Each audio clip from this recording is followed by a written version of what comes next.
cerramos la temporada con una gran artista que hace toda una poética a través de un objeto como es una esfera. El planteamiento es un planteamiento muy serio, muy creativo, y últimamente se está diciendo que la fotografía es una incorporación a las bellas artes, es arte.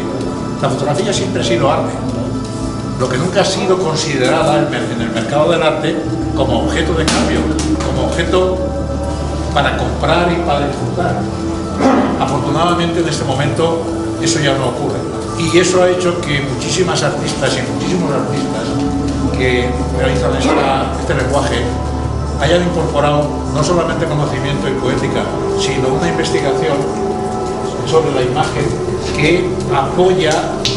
el discurso plástico que en otras áreas de carácter virtual o la plástica, llamemos matérica, se intercala, se beneficia, es decir, que ha habido una especie de correlación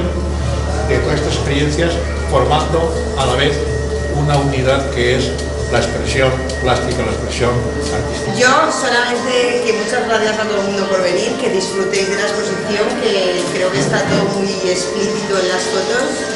que me gusta que cada uno interprete un poco lo que siente en cada foto cuando la ve. Muchas gracias a todos.